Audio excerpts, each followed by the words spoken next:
This is my Christmas song. I have a Christmas story for all the boys and girls. Merry fucking Christmas.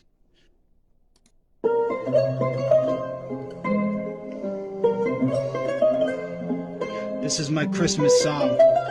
Merry fucking Christmas.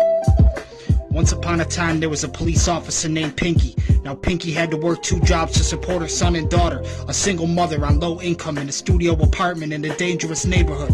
So when Pinky was done flashing her badge, she would dance at the strip club, flashing her tits and ass. She wasn't proud to be a stripper, but all her colleagues at the station wanted to keep frisking her. They couldn't stop resisting the urge for an amateur lap dance and drink the pink lemonade liqueur like the black licorice had them observe the starburst when she gave them head for $50 an hour in the parking lot of the church. Now Pinky was saving for a few months. Her daughter wanted the Barbie dream house and her son wanted the Super Nintendo from Toys R Us.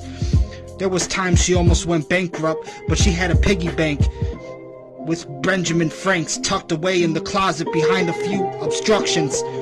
She gave specific instructions. She had to work late on Christmas Eve, but when the kids wake up, Santa Claus would leave them a surprise under the Christmas tree. And this is the part of the story where I introduce our next characters. 2 vaudevillains escaped from prison, and ever since a series of women went missing. I've heard about these crooked criminals and all their inhibitions. Harry and Marv were brothers who formed an underground coalition. They were known for murder, drug traffic, stock trade manipulation. But when they finally went off the grid, they made the decision to target Pinky next. Harry wanted to wait until she left the strip club, but Marv had an idea even more vicious. Now it was Christmas Eve and Pinky was out on last-minute shopping spree. The white van slowly moving seemed suspicious. She heard a scream, and her police instinct kicked in to help the pedestrian who had been hit by the driver of the white van. She asked, "Are you okay?" before a chloroform rag wrapped around her face. They had Pinky in the trunk of the van, subdued with their own handcuffs, and kept sticking dirty needles in her arms filled with ecstasy and sedatives. They drove around town for hours, and Harry and Marv would take shifts behind the wheel while the other raped Pinky and told the pig to squeal.